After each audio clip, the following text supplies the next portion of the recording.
এই মুহূর্তটা আমার জন্য সবচেয়ে কষ্টের ছিল, কারণ ও আমাকে ট্রেনে তুলে দিয়ে তখন বেরিয়ে যাচ্ছিল। আর আমার এটা ভেবে খারাপ লাগছিল যে এখন ওই 12-13 ঘন্টা আমাকে একা জার্নি করতে হবে, ও আমার সাথে থাকবে না। আসলে সব সময় তো আমরা দুজনেই একই সাথে থাকি, তার জন্য আরও বেশি কষ্ট হচ্ছিল। বেশ কয়েকদিনের সাথে আমার দেখা হবে না। তো এখানে আমি যদিও ওকে বাই করে দিচ্ছিলাম, কিন্তু ও তখনও যায়নি। ও বলছিল আর এতক্ষণ যখন থেকে গেলাম, এই ট্রেন ছাড়তে আর 5-7 মিনিটে আছে, আমি তোমার জন্য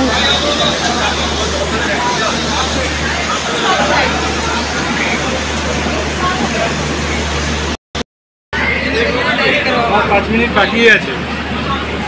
কি দরকার, যাও 5 মিনিটে ওদিকে চলে যাবে, ভয় পাই না। যাও। হ্যাঁ হ্যাঁ,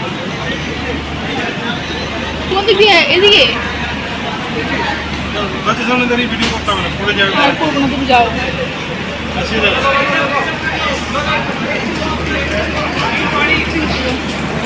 তো ট্রেন এখানে অলরেডি ছেড়ে দিয়েছিল, মানে সেরকম স্পিডে ছাড়েনি, ওই মোটামুটি স্পিডে ছিল। আর ও তখনও পর্যন্ত দাঁড়িয়েছিল। আর এই যে ব্লক কুমারকে দেখতে পাচ্ছ, এই সারা রাত আমাকে জ্বালিয়ে মেরেছে, মানে শুধু দরজা খুলছে আর যাচ্ছে। আর ওর জন্য আমি ওকে ঠিকমতো দেখতেও পারছিলাম না। জানলা দিয়ে ওকে দেখার চেষ্টা করছিলাম, কিন্তু কিছু দেখতে পাইনি।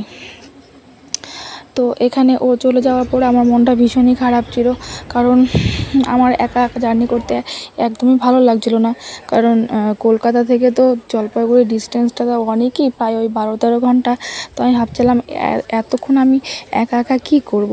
আর আমার কোচে আমি শুধু ফিমেল প্যাসেঞ্জার ছিলাম, আর বাদবাকি সব মেল প্যাসেঞ্জার ছিল, তার জন্যে আরও বেশি অকওয়ার্ড ফিল হচ্ছিলো। আর আমার সিটটা পড়েছিল এত বাজে পড়েছিল আমার সিটটা, মানে সাইড আপার, আর একদম বাথরুমের সামনে। তো যাই হোক, আমার যে কো প্যাসেঞ্জার ছিল, আমি ওনাকে রিকোয়েস্ট করেছিলাম যে যাতে আমার সাথে সিটটা এক্সচেঞ্জ করে নেয় আর কি।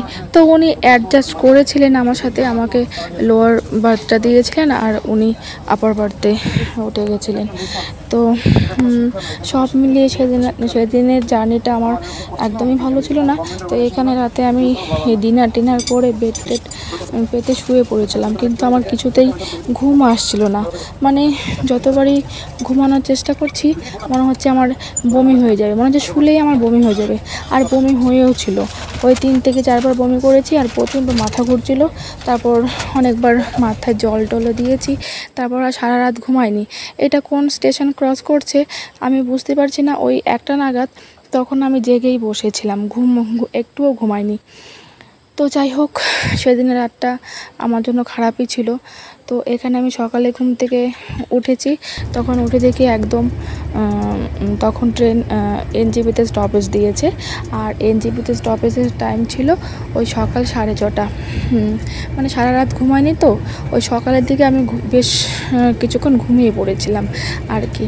তো যাই হোক, এনজেপি থেকে আমাদের জলপাইগুড়ি রোড স্টেশন যেতে তো প্রায় ওই আধ ঘন্টা 45 মিনিট লাগবেই।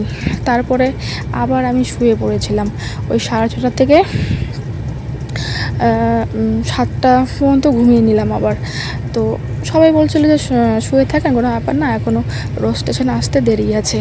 আর এখানে দেখো বাইরের পরিবেশটা দেখতে কতটা ভালো লাগছে। আসলে এখন তো বর্ষাকাল, আরও ঘাসগুলো মনে হচ্ছে একদম সবুজ হয়ে গেছে। কতদিন পর যে এরকম প্রকৃতি দেখলাম, আর কি যে ভালো লাগছিল তখন বলে বোঝাতে পারবো না।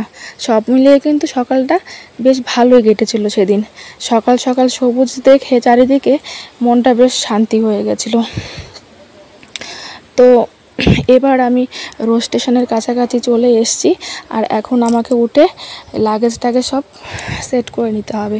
আর আমি যেহেতু একা জার্নি করছিলাম, আর আমার সাথে ওই 3টে ব্যাগ ছিল, একটা হ্যান্ড ব্যাগ, আর একটা বড় ব্যাগ, আর একটা ট্রলি। তো দুটোই ভীষণ ভারী ছিল। তো আমি একটা দাদাকে রিকোয়েস্ট করেছিলাম যে দাদা, আমার যদি একটু লাগেজগুলো আপনি নামিয়ে দেন, তাহলে আমার একটু উপকার হয়। আর সত্যি বলতে উনিও বেশ ভালোই ছিলেন।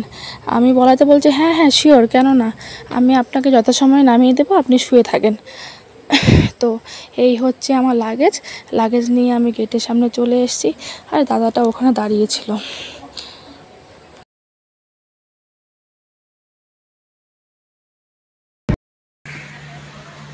তো ফাইনালি আমি ট্রেন থেকে নেমে গেছি আমাদের জলপাইগুড়ি রোড স্টেশনে। আর আমাকে রিসিভ করতে আসছে বোন আর বাবা। আর ট্রেন থেকে লাগেজগুলো নামিয়ে দিয়েছে। আমি একটা দাদাকে বলেছিলাম, দাদাটা এত ভালো ছিল, সব মানুষ খারাপ হয় না। আমাকে লাগেজ দুটো এত ভারী ভারী লাগেজগুলো নামিয়ে দিয়ে তারপর জায়গা মতো বসিয়ে দিয়ে গেছে। মানে খুব দায়িত্ববান লোক আর কি। কিছু কিছু লোক আছে ভালো, আর কিছু কিছু লোক একদম কোঅপারেট করে না, অ্যাডজাস্ট করে না। যাই হোক, প্যাসেঞ্জার যদি ভালো হয় তাহলে জার্নি করতেও ভালো লাগে, তাই না? তো যাই হোক, সব মিলিয়ে এখন নিজের বাপের দেশে চলে এসেছি, তার অনুভূতিটাই একদম আলাদা। তো এখন বাড়ি যাই, তারপর আবার কথা হবে। তো আমি জলপাইগুড়ি রোড স্টেশনে ভালোভাবেই নেমে গেছিলাম। আর এই যে ট্রেনটা, এটা হচ্ছে উত্তরবঙ্গ এক্সপ্রেস, মানে স্টেশন ছেড়ে বেরিয়ে যাচ্ছিল। আর এখানে আমি এই লাগেজ নিয়ে বোন আর বাবার জন্য অপেক্ষা করছিলাম যে ওরা কখন আসবে। ততক্ষণ আমি এখানে বসে থাকি। এই যে এখানটায় আপনাদের দেখাচ্ছি, এখানটায় হচ্ছে বোন আছে, ও ওভারব্রিজ ক্রস করে আসছে। ওই যে ছোট্ট বাচ্চা মেয়েটা দেখতে পাচ্ছেন, ওই হলো আমার বোন প্রিয়া। আসলে এই ছোট্ট মেয়েটা কত দায়িত্ববান হয়ে গেছে, কত বড় হয়ে গেছে ভাবতেই পারছি না। এত সকাল সকাল ঘুম থেকে উঠে দিদিকে রিসিভ করতে আসছে, এটাই তো অনেক বড় পাওনা, তাই না? তো এখানে এই যে আমরা অলরেডি টোটোতে উঠে গেছিলাম স্টেশন থেকে বাড়ির উদ্দেশ্যে। আর এই যে বাবা আর প্রিয়া নিতে এসেছিলো আমাকে। তো এখানে প্রিয়ার সাথে অনেক দিন পর দেখা হলো বলে মানে কি যে আনন্দ হচ্ছিল, কতদিন পর বোন বাবা সবাইকে দেখতে পাচ্ছি, এই অনুভূতি প্রকাশ করার মতো নয়।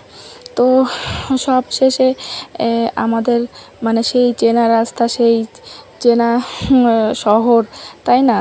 মানে বাড়ির দিকে যাচ্ছি, কি যে ভালো লাগছে সব কিছু দেখে। আর অ্যাট লাস্ট বাবা এখান থেকে মাছ নিয়েছিল আমি এসছি বলে। মানে মাছটার ওজন যেন কত ছিল, প্রায় 16.5 কেজি। এত বড় কাতলা মাছ আমি এর আগে জীবনে কখনো দেখিনি।